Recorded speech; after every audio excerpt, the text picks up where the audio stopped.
Center midfield football tips. That's what we're going over today. I'm going to give you 5 tips that are going to help you in the center of the park to stand out more, to play more consistently. That's coming up next.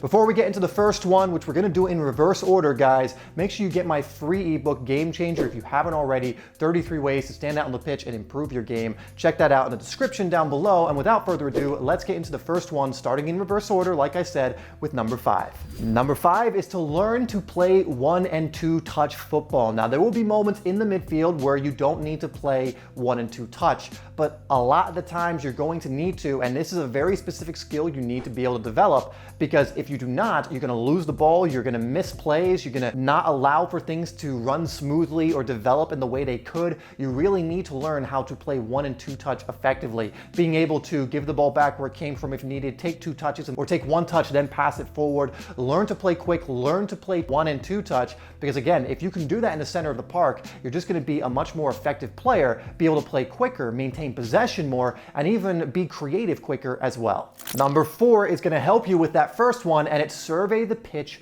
often. And of course, this has to do with awareness. In the center of the park, you really need to know what's around you, because a lot of times you have players on all sides of you. You know, if you're in the center, you might have someone closing you down from the front and from the back. And so you need to know where everyone is. You need to know when you have time on the ball, and when, again, you need to play 1 or 2 touch. When the person's coming from your right, possibly from here too, you might be getting double teamed. You need to have that awareness. And to have that awareness, you need to be scanning the pitch all of the time. Not only is this going to help you out of trouble, but it will also help you be more of an attacking threat as well. Because if you don't know that your teammate is making a run because you haven't looked up, well, then you just miss an opportunity to potentially put them in, or to play them in space, or whatever else it is. So make sure you're developing your awareness. You're getting your head up when you can, surveying the field as often as you can, knowing what's over your right shoulder, your left shoulder, in front of you, behind you, all of it. You want to be doing this very often when you don't have the ball, so that when you do have it, you know exactly what to do. If you're liking this video already, hit that like button down below,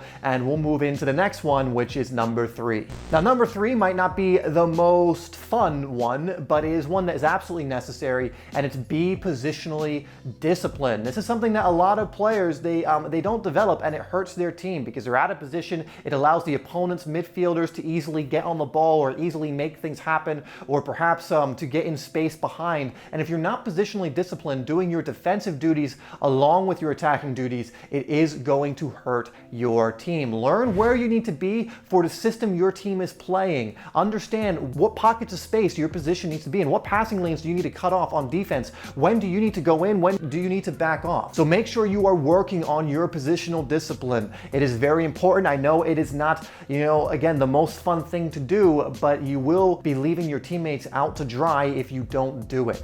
Number 2 is find pockets of space in which to receive the ball. Now, again, this might mean dropping back just in front of your defenders to receive it, depending on what you do as maybe you're more of the tempo setter on your team. Maybe you're more of the playmaker, like a deep lying playmaker like Pirlo was. But you want to make sure you're finding those pockets of space. Sometimes it's dropping back towards a defense. Sometimes it's finding the pockets of space between the opposition's defense and their midfield. Sometimes little pockets in the midfield. Sometimes you might even find yourself out a little wide to receive the ball. But make sure you are finding these pockets, because they're going to help you, again, to make things happen in the attack. They're going to help move the opposition defense around, which is going to create those gaps. You want to be linking up with your strikers and defenders, receiving the ball in those pockets so that you can make things happen. And if you're really good at 1 and 2 touch, it's only going to help you as you are finding these pockets of space, which sometimes are going to be very limited, where you're going to have to pass the ball off pretty quickly, where you might even have to play it back if nothing is on. But find those pockets of space, because again, if you're a midfield player who's never getting available for the ball, you're not going to be that much use to your team.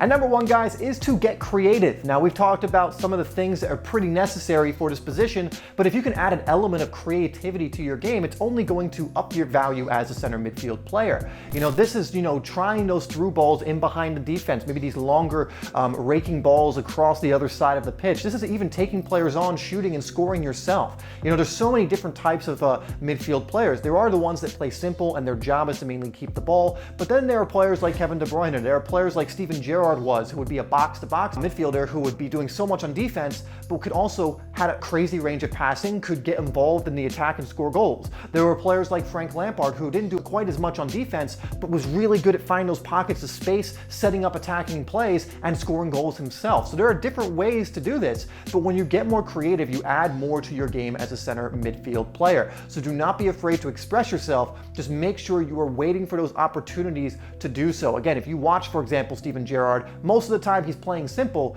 but he'll be waiting for those opportunities where he thinks he can take a calculated risk to make something happen. So start thinking about that for yourself if you play this position. All right, guys, that's going to be it for this video. Thank you so much for tuning in and watching, and I will see you in the next one.